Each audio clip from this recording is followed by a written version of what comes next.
వాస్తురీత్యా మీ ఇంట్లో ఉన్న ఎలాంటి నెగిటివ్ ఎనర్జీకైనా క్షణాల్లో రెమెడీ ఇవ్వబడును. మీ ఇంటికి ఎలాంటి డ్యామేజ్ లేకుండా తక్షణమే పూర్తి పరిష్కారం.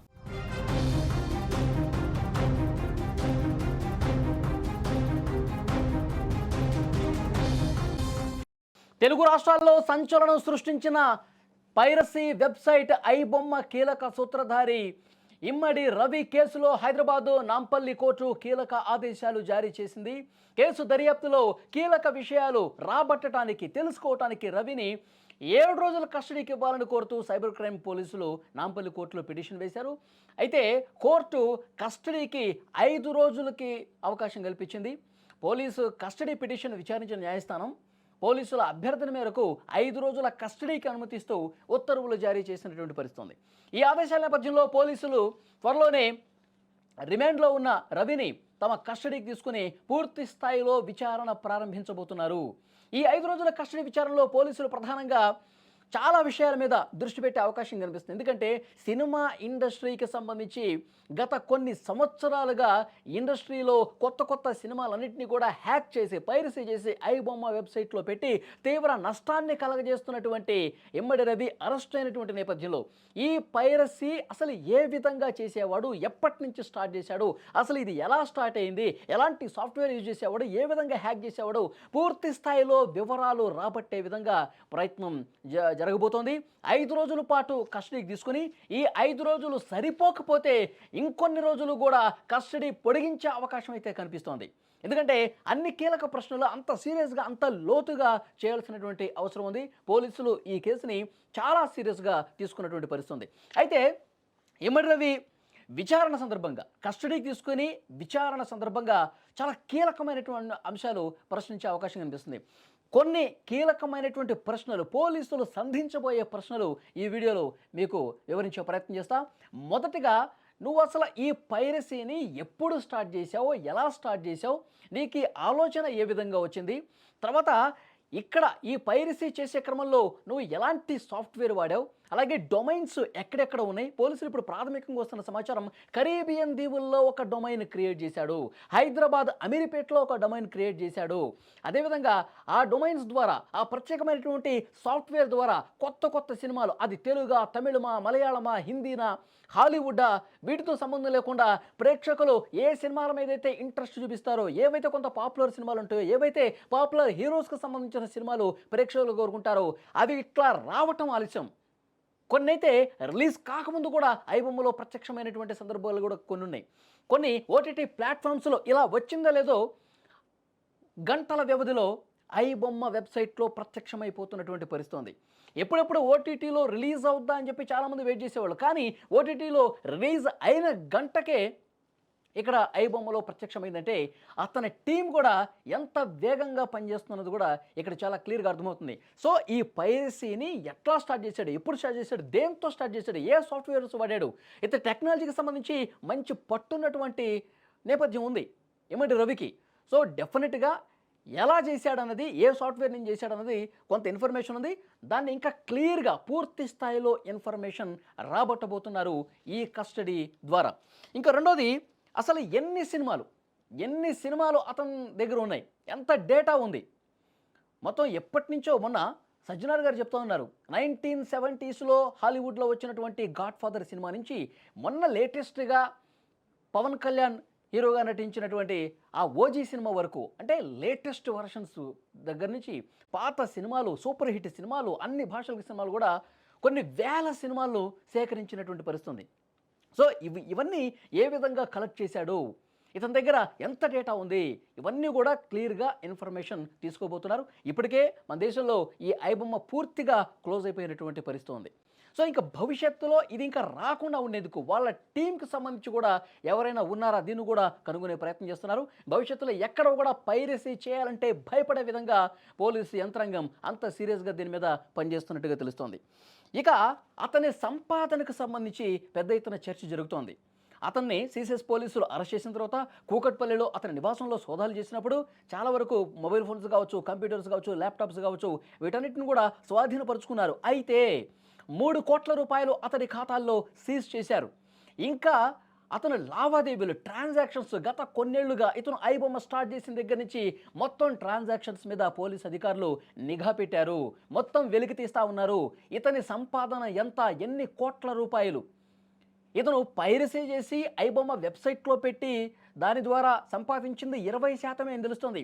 మిగతా 80% బెట్టింగ్స్ చేసి బెట్టింగ్ రూపంలో 100 కోట్ల రూపాయలు సంపాదించాడు. ఆ 100 కోట్ల రూపాయలు ఎక్కడున్నాయి? ఆ 100 కోట్ల రూపాయలు ఎక్కడ దాచాడు? ఇతను కరీబియన్ దీవుల్లోనే అతను అక్కడి స్థానికుడుగా, అక్కడి జాతీయుడుగా ఒక సర్టిఫికేట్లు కూడా తీసుకున్నటువంటి పరిస్థితి ఉంది. సో డెఫినెట్గా అక్కడే ఎక్కువ నివాసం ఉంటున్నాడు కాబట్టి అక్కడేమైనా పెట్టుబడులు పెట్టాడా? కరీబియన్ దీవుల్లోనే అతనికి సంబంధించిన పెట్టుబడులు ఉన్నాయా? సంపాదించిన సొమ్మంతా అక్కడే భద్రపరిచాడా? ఇంకా పెట్టుబడులు అమెరికాలోనే పెట్టాడా? ఆస్ట్రేలియాలో పెట్టాడా? సింగపూర్లో ఏమైనా పెట్టాడా? ఇతడు చాలా సందర్భాల్లో మీటింగ్స్ పెడతా ఉంటాడంట అతని టీమ్స్తో. లేదంటే అతను ఎవరైతే బెట్టింగ్ యాడ్స్ ఇస్తూ ఉన్నారో ఇతనికి, వాళ్ళతో 2 నెలలకు ఒకసారి మీటింగులు నిర్వహిస్తాడని కూడా ప్రాథమిక సమాచారం వస్తుంది. సో డెఫినెట్గా ఇతని సంపాదన మీద, ఇతను కూడబెట్టినటువంటి ఈ అవినీతి సొమ్ము మీద కూడా పెద్ద ఎత్తున చర్చ జరుగుతుంది. అవన్నీ కూడా పూర్తి స్థాయిలో కూపీలాగుతారు. ఇతను ఈ కొద్ది సంవత్సరాల్లో ఎన్ని 100 కోట్ల రూపాయలు సంపాదించాడో అవి మొత్తం ఎక్కడున్నాయి, ఎక్కడ పెట్టుబడులు పెట్టాడు, ఈ విషయంలో కూడా కూపీలాగే పరిస్థితి కనిపిస్తోంది ఈ కస్టడీలో. ఇంకొకటి, బ్లాక్మెయిల్ చేశాడా ఏమైనా? ఎందుకంటే పెద్ద ఎత్తున అనుమానం ఉంది పోలీసులకి. ఆ రోజు ఇతన్ని అరెస్ట్ చేసే సమయంలోనే, అరెస్ట్ కంటే ముందు కూడా, ఎప్పుడైతే ఐబొమ్మ లాంటి వెబ్సైట్స్ మీద, పైరసీకి సంబంధించి మీద సినిమా ఇండస్ట్రీలో ఉన్న పెద్దలందరూ కూడా పోలీస్ అధికారులను కలవటం ఇక్కడ మాకు చాలా తలనొప్పిగా మారింది, ఈ పైరసీ దీన్ని అరికట్టండి అన్నప్పుడు, ఐబొమ్మ మీద పోలీసులు ఫోకస్ పెంచినప్పుడు ఒక మెసేజ్ చేశాడండి ఈ రవి, ఐబొమ్మ నిర్వాహకుడు.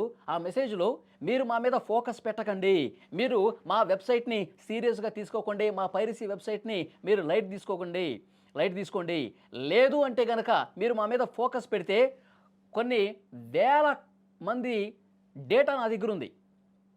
రాజకీయ నాయకులు, సినిమా ఇండస్ట్రీలో ఉన్నవాళ్ళు, అలాగే సామాన్య ప్రజలు, పోలీసులు, అందరి డేటా నా దగ్గర ఉంది, నిక్షిప్తమై ఉంది. ఆ డేటా మొత్తం కూడా లీక్ చేస్తానని కూడా బ్లాక్మెయిల్ చేసినటువంటి పరిస్థితి, పోలీసులనే బ్లాక్మెయిల్ చేస్తున్న పరిస్థితి. మీరు ఫోకస్ పెట్టారు కదా, ఫోకస్ పెట్టుకోండి, ఐబొమ్మని క్లోజ్ చేస్తా అన్నారు కదా, మీ చేతనైంది చేసుకోండి అని చెప్పి ఒక సవాల్ చేశాడు. పట్టుకోండి చూద్దాం అని కూడా చెప్పినటువంటి పరిస్థితి. అలా చెప్పిన కొద్ది వారాలకే పోలీసులు అతన్ని అరెస్ట్ చేసిన పరిస్థితి. అంటే చట్టం నుంచి దూరంగా ఎవరూ తప్పించుకోలేరు. ఒకవేళ తప్పించుకున్నా ఎంతో కాలం దాగురు అనేది కూడా పోలీసులు ఒక సీరియస్ సంకేతాన్ని కూడా పంపించిన పరిస్థితి. సో డెఫినెట్గా ఇతను ఎవరినైనా బ్లాక్మెయిల్ చేశాడా? అంటే పోలీసులకే సవాల్ చేసినటువంటి పరిస్థితి కాబట్టి ఇండస్ట్రీ వాళ్ళని కానీ, పోలీసులను కానీ, రాజకీయ నాయకులను కానీ ఎవరినైనా బ్లాక్మెయిల్ చేసినటువంటి పరిస్థితుందా? అతని కాల్ డేటా, అతను ఎవరెవరికి మెసేజ్ చేశాడు, మెసేజ్ చేయడానికి ఎలాంటి యాప్స్ వాడాడు, ఇవన్నీ కూడా నిశ్చితంగా పరిశీలించే అవకాశం చాలా స్పష్టంగా కనిపిస్తుంది. ఇంకొకటి చాలా ముఖ్యమైన విషయం, ఇది ఒకటితో సాధ్యమైంది కాదు. ఈ హ్యాకర్స్ టీమ్స్ ఎన్ని ఉన్నాయి? హైదరాబాద్లో ఎంతమందిని పెట్టాడు, తెలుగు రాష్ట్రాల్లో ఎంతమందిని పెట్టాడు, విదేశాల్లో ఎంతమంది పనిచేస్తూ ఉన్నారు? ఇతని కింద ఉన్నటువంటి టీమ్స్ను కూడా త్వరలోనే కనిపెట్టాల్సినటువంటి అవసరం ఉంది. ఇతనికి ఎవరో ఒకరు సహాయం చేయకపోతే ఇన్ని వేల సినిమాలని పైరసీ చేసి వెబ్సైట్లో ఏ విధంగా పెడతాడు? ఇది పెద్ద క్వశ్చన్. సో ఇతని టీమ్స్ మీద కాన్సన్ట్రేట్ చేసే అవకాశం ఉంది. ఇతని టీమ్స్ ఎవరు, ఎక్కడెక్కడ పనిచేస్తూ ఉన్నారు, ఎవరు వాళ్ళతో కనెక్ట్ అయ్యారు, ఇవన్నీ కూడా ఈ తీగ మొత్తాన్ని కూడా బయట పెట్టాల్సినటువంటి అవసరం ఉంది. పోలీసులు కస్టడీలో ఇవి చాలా కీలకమైనటువంటి ప్రశ్నలుగా కనిపిస్తూ ఉన్నాయి. ఎందుకంటే ఈ టీమ్స్ పెద్ద స్థాయిలో ఒక నెట్వర్క్ ఉంటేనే ఇన్ని వేల సినిమాలు వెబ్సైట్లో పెట్టే అవకాశం ఉంది, పైరసీ చేసే అవకాశం ఉంది. ఇంకొకటి, సినిమా ఇండస్ట్రీతో కూడా ఏమైనా ఇతనికి లింకులు ఉన్నాయా? సినిమా ఇండస్ట్రీలో ఉన్న వాళ్ళు కూడా ఇతనికి ఏమైనా సహకరించి ఈ సినిమాలకు సంబంధించిన డీటెయిల్స్ ఏమైనా ఇస్తున్నారా? దీన్ని కూడా వెలికి తీయబోతా ఉన్నారు. ఇంటి దొంగను ఈశ్వరుడు కూడా పట్టలేడు అంటారు కదా, అలాగే ఇండస్ట్రీలో ఉంటూ పైకి మంచిగా నటిస్తూ ఇలాంటి వాళ్ళకి ఏమైనా సహకరించే దొంగలు కూడా ఏమైనా ఉన్నారా అన్నది కూడా పోలీసులు ఈ కస్టడీలో విచారణ చేసే అవకాశం ఉంది. నిజాలన్నీ కూడా వెలికి తీసే అవకాశం కనిపిస్తుంది. మరోవైపు అంటే వీళ్ళ టీమ్స్కి సంబంధించి వస్తున్న ఇన్ఫర్మేషన్, థియేటర్స్లో ఒక క్వాలిటీ కెమెరా పెట్టి రికార్డ్ చేసి ఐబొమ్మకి సెండ్ చేయటం. ఇంకొకటి, వాళ్ళు సినిమాలు ఎడిటింగ్ చేసేటప్పుడు సమయంలో కావచ్చు, లేకపోతే పోస్ట్ ప్రొడక్షన్ జరుగుతున్న ఏ దశలోనైనా సరే ఏమైనా లీక్ అయ్యి ఇలాంటి ఐబొమ్మ వెబ్సైట్స్కి ఏమైనా వెళుతుందా? ఓటీటీలో రిలీజ్ అయినప్పుడు దాన్ని ఏమైనా రికార్డు చేసి ఎవరైనా ఐబొమ్మకు పంపిస్తూ ఉన్నారా? ఇతని కింద ఎంతమంది పనిచేస్తూ ఉన్నారు? ఇలా చేసినందుకు రవి ఎంత అమౌంట్ వీళ్ళకి సెండ్ చేస్తూ ఉన్నాడు? ఈ లింక్లన్నీ కూడా బయట పెట్టాల్సినటువంటి అవసరం చాలా స్పష్టంగా కనిపిస్తోంది. సో ఇది చాలా కీలకమైనటువంటి విచారణగా తెలుస్తోంది. కస్టడీ 5 రోజులకి ఇచ్చారు, కానీ ఇంత మొత్తం డేటా రాబట్టాలంటే ఇమ్మడి రవికి సంబంధించి అతను ఏ విధంగా పైరసీ చేశాడు, తర్వాత ఎన్నాళ్ళుగా చేస్తూ ఉన్నాడు, ఎలాంటి సాఫ్ట్వేర్లు వాడాడు, ఎంత సంపాదించాడో, ఇతని టీమ్స్ ఎవరు, ఇవన్నీ కూడా బయటికి రాబోతున్నాయి. చాలా సంచలనమైనటువంటి విషయాలు కూడా ఇతని కేసులో బయటకు వచ్చే అవకాశం అయితే చాలా స్పష్టంగా కనిపిస్తుంది. 5 రోజులు సరిపోకపోతే మరికొన్ని రోజుల పాటు కూడా కస్టడీకి తీసుకొని పూర్తి స్థాయిలో పైరసీ జాడ్యాన్ని వదిలించడమే లక్ష్యంగా పోలీసులు సీరియస్గా వర్కౌట్ చేస్తూ ఉన్నారు. కాబట్టి కొన్ని సంచలనమైనటువంటి విషయాలు కూడా అతి త్వరలోనే బయటకు వచ్చే పరిస్థితి ఉంది.